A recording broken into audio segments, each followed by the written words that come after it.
ಈಗ ಸೌಂದರ್ಯ ಲಹರಿಯ 55ನೇ ಶ್ಲೋಕದ ಕುರಿತು ತಿಳಿಸ್ಕೊಡೋ ಸಮಯ ಆಗಿದೆ. ಏನ್ ಹೇಳ್ತೀರಾ? ಶಂಕರಾಚಾರ್ಯರ ವಿಶೇಷವಾಗಿರ್ತಕ್ಕಂಥ ಜೀವನ ಚರಿತ್ರೆಯಲ್ಲಿ ಇವತ್ತಿನ ದಿವಸ ಆಧ್ಯಾತ್ಮಿಕ ಚಿಂತನೆ ಮಾಡತಕ್ಕಂಥ ನವಮಿಯಂದು ಜಗನ್ಮಾತೆ ಕೃಪಾಕಟಾಕ್ಷ ಶಂಕರಾಚಾರ್ಯರು ಬಂದಿರತಕ್ಕಂಥ ವಿದ್ಯಾಜ್ಞಾನ ಪ್ರಾಪ್ತಿ ಸಂದರ್ಭ ಅಂತ. ಇಂಥ ಒಂದು ಸಂದರ್ಭದಲ್ಲಿ ಭಗವಂತನ ಕೃಪಾಕಟಾಕ್ಷ ಇವತ್ತಿನ ದಿವಸ ಮಹಾಸರಸ್ವತಿಯ ಒಂದು ಅನುಗುಣ. ಈ ಶ್ಲೋಕವನ್ನು ಸ್ವಾಗತಿಸಕ್ಕೆ ಮೊದಲು ಆದಿಶಂಕರಾಚಾರ್ಯನ ಸ್ವಾಗತಿಸೋಣ. ಬನ್ನಿ ವೀಕ್ಷಕರೇ.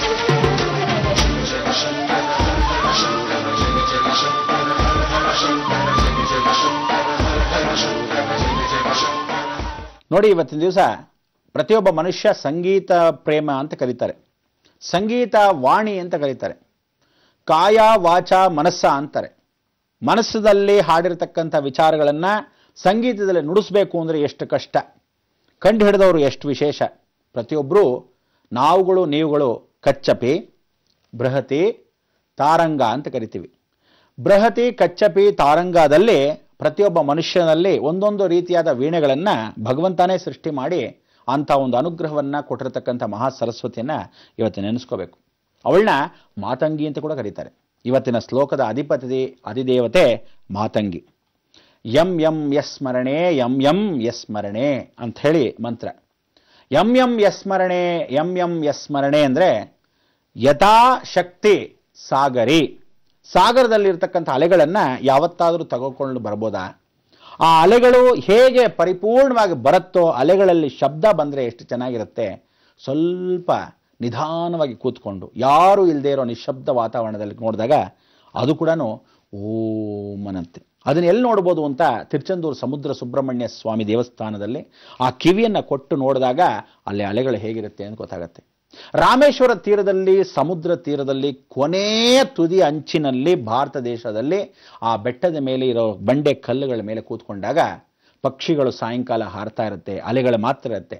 ಪಕ್ಷಿಗಳು ಹಾರ್ತಾ ಇರೋ ಶಬ್ದ ಕೂಡ ಅಲೆಗಳ ಶಬ್ದದ ಜೊತೆ ಸೇರಿದಾಗ ಓಂ ಅಂತ ಸ್ವಲ್ಪ ಮಟ್ಟಿಗೆ ಸಂಗೀತ.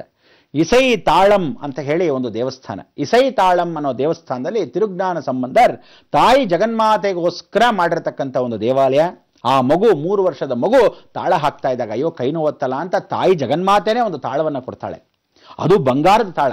ಆ ತಾಳದಲ್ಲಿ ತಾಳನೇ ಬರಲ್ಲ, ಇಸೈ ಅಂದರೆ ಸಂಗೀತವೇ ಬರಲ್ಲ. ಆಗ ಅವಳೇ ಹೋಗಿ ಕೂತ್ಕೊಂತಾಳಂತೆ. ಇಸೈ ತಾಳಂ ಅನ್ನೋ ಒಂದು ದೇವಸ್ಥಾನದಲ್ಲಿ ಇವತ್ತು ತಿರುಜ್ಞಾನ ಸಂಬಂಧ ಬಂಗಾರ ತಾಳವನ್ನು ಹಿಡ್ಕೊಂಡ್ರು. ಜಗನ್ಮಾತೆ ಕೃಪಾಕಟಾಕ್ಷದಲ್ಲಿ ದೇವರ ದರ್ಶನ ಎಷ್ಟು ಚೆನ್ನಾಗಿದೆ. ಅವಳೇ ಮಾತಂಗಿ. ಇಂಥ ಒಂದು ದೇವಸ್ಥಾನದಲ್ಲಿ ಆ ಮಾತಂಗಿ ಸಂಗೀತವನ್ನು ನುಡಿಸ್ತಾ ಇರತಕ್ಕಂಥವಳು ಏನು ಹೇಳ್ತಾಳೆ ಅಂದರೆ, ಮ್ಯೂಸಿಕ್ ಇಸ್ ಇಟರ್ನಲ್. ಯಾವತ್ತಿದ್ರೂ ಸಂಗೀತವನ್ನು ಕೇಳಿದಾಗ ಜಗತ್ತಲ್ಲಿ ಮನಸ್ಸಿಗೆ ಪ್ರಭಾವ ಬೀರತಕ್ಕಂಥ ವಿಚಾರ. ಪ್ರತಿಯೊಬ್ಬ ಮನುಷ್ಯ ಎಷ್ಟೇ ಘರ್ಷಣೆಯಲ್ಲಿ ಏನೇ ಕೋಪದಲ್ಲಿರಲಿ ಒಂದು ಸ್ವಲ್ಪ ಸಂಗೀತವನ್ನು ಹಾಕಿ ಎಷ್ಟು ಆನಂದವಾಗಿರ್ತೀರ.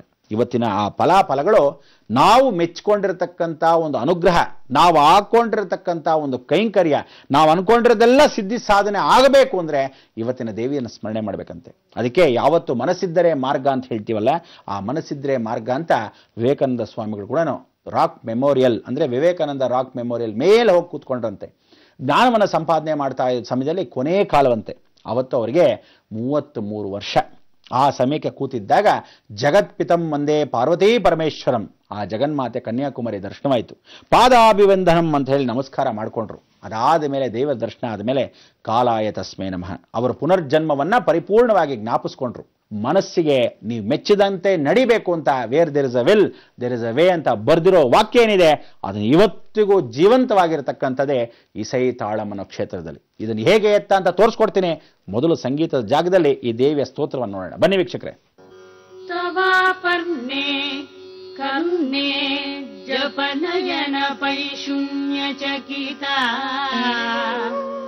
ನಿಲೀಯಂತೆ ತೋಯೇ ನಿಯತಮನಿಮೇಷಾಶಭರಿಕಾಃ ಇಯಂ ಚ ಶ್ರೀರ್ಭದ್ರಚ್ಛದಪುಟಕವಾಟಂ ಕುವಲಯಂ ಜಹಾತಿ ಪ್ರತ್ಯೂಷೆ ನಿಶಿಚ ವಿಘಟಯ್ಯ ಪ್ರವಿಶತಿ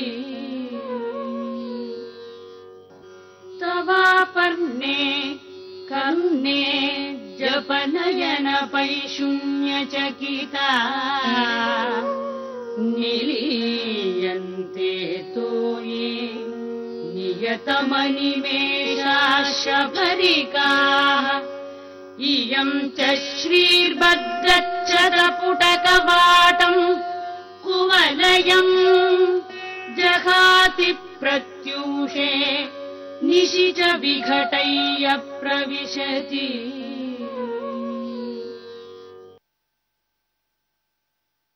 ಜಹಾತೆ ಅಂದರೆ ಕುಂಡಲಿನಿ ಶಕ್ತಿ ಅಂತ.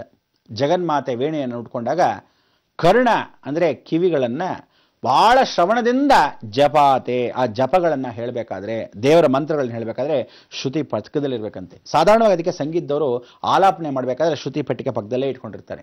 ಯಾವ ಶ್ರುತಿಯನ್ನ ಹೇಗೆ ಹೇಳಬೇಕು, ಏನು ಮಾಡಬೇಕು ಅಂದರೆ ಪಕ್ಕದಲ್ಲಿ ಅದನ್ನು ಫಸ್ಟ್ ತಗೋಬೇಕು.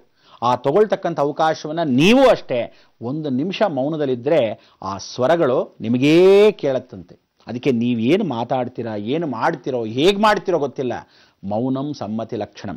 ಆ ಮೌನವಾಗಿರತಕ್ಕಂಥ ರಜದ ಕಮಲದ ಮೇಲೆ ಕೂತಿರ್ತಾಳಂತೆ ಈ ಜಗನ್ಮಾತೆ. ಅದಕ್ಕೆ ಮೌನವಾಗಿ ರಜತ ಕಮಲದ ಮೇಲೆ ರಾಜಮಾತಂಗಿ ಆಗಿರ್ತಕ್ಕಂಥ ವೀಣೆಯನ್ನು ನುಡಿಸ್ತಾ ಕಾಯ ವಾಚ ಮನಸ್ಸ ನಮ್ಮನ್ನ ಇಷ್ಟಾರ್ಥ ಸಿದ್ಧಿಗಳನ್ನು ಪರಿಪೂರ್ಣವಾಗಿ ಮನಸ್ಸೇಂದ್ರಿಯವ, ಆ ಮನಸ್ಸುಗಳಿಗೆ ಇಂದ್ರಿಯಗಳಿಗೆ ಪರಿಪೂರ್ಣವಾಗಿ ಮೀಟ್ತಾಳಂತೆ. ಆ ತಂತಿಗಳನ್ನು ಮೀಟಿದಾಗ ನೀವು ಎಲ್ಲರಿಗೂ ಅದನ್ನೇ ಇವರೇನು ಹೇಳ್ತಾರೆ ಅಂದರೆ, ಈ ಶ್ಲೋಕದ ಅರ್ಥ ಎಲ್ಲರೂ ಮೌನವನ್ನು ದೇವರ ಮುಂದೆ 2 ನಿಮಿಷ ನಿಶ್ಶಬ್ದವಾಗಿ ಕೂತ್ಕೊಳ್ಳಿ ಅಂತಾರೆ. ಅಂದರೆ ಧ್ಯಾನದಲ್ಲಿ ಕೂತ್ಕೊಳ್ಳಿ ಅಂತಾರೆ. ಧ್ಯಾನಕ್ಕೇನು ಹೋಗಬೇಕಾಗಿಲ್ಲ. ನಿಮ್ಮ ಅಂತರಂಗದಲ್ಲಿ ಆ ತರಂಗಗಳು ನಮ್ಮನ್ನೇ ಮೀಟೋದು ಗೊತ್ತಾಗತ್ತಂತೆ ಮೌನವಾಗಿ. ಯಾರು ಮಾತಾಡದೇ ಇದ್ದಾಗ ನಿಶ್ಶಬ್ದವಾದ ವಾತಾವರಣ.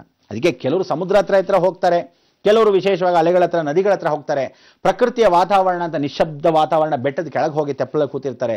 ಎಷ್ಟೋ ಜನ ಬೆಂಕಿ ಹತ್ರ, ಆ ಅಗ್ನಿ ಜ್ವಾಲದ ಹತ್ರ ದೂರದಲ್ಲಿ ಕೂತ್ಕೊಂಡು ಧ್ಯಾನದಲ್ಲಿ ಕೂತಿರ್ತಾರೆ. ಅವರವ್ರ ವೈಬ್ರೇಷನ್ ಅವ್ರಿಗೆ ಗೊತ್ತಾಗತ್ತಂತೆ. ಅದಕ್ಕೆ ನಿಮ್ಮನ್ನ ನೀವು ಯಾರು ಅಂತ ಅರ್ಥಕೊಳ್ಳೋಕ್ಕೆ, ಪರಿಪೂರ್ಣವಾದ ಜ್ಞಾನಶಕ್ತಿಯನ್ನು ಕೊಡೋಕ್ಕೆ ಈ ದೇವಿ, ನೀವು ಮೆಚ್ಕೊಂಡಿದ್ದೆಲ್ಲ ನಿಮಗಾಗಕ್ಕೆ ಈ ದೇವಿ, ವಿಶೇಷವಾಗಿ ಪ್ರತಿಯೊಂದು ದ್ವಾರಗಳು ತೆಗಿಬೇಕಾದ್ರೆ ಈ ದೇವಿ, ಅಂದರೆ ನವದ್ವಾರಗಳಲ್ಲಿ ವಿಶೇಷವಾಗಿ ಆಕ್ಟಿವೇಶನ್ ಎನರ್ಜಿ ಕೊಡೋದು ಈ ದೇವಿ. ಮಾತಂಗಿ, ಅದಕ್ಕೋಸ್ಕರ ಇಂಥ ಒಂದು ಮಾತಂಗಿ ರಾಜಮಾತಂಗಿ. ಇವಳನ್ನ ಸ್ಮರಣೆ ಮಾಡ್ಕೊಳ್ಳಿ. ಸೌಂದರ್ಯ ವಿಶೇಷವಾಗಿರ್ತಕ್ಕಂಥ ಅಂತರಂಗದ ತರಂಗಗಳು ಮೀಟ್ಲಿ, ನಿಮ್ಮೆಲ್ಲರಿಗೂ ಶಾಂತಿ ನೆಲೆಸಲಿ ಅಂತ ನಾನು ಪ್ರಾರ್ಥನೆ ಮಾಡ್ತೀನಿ.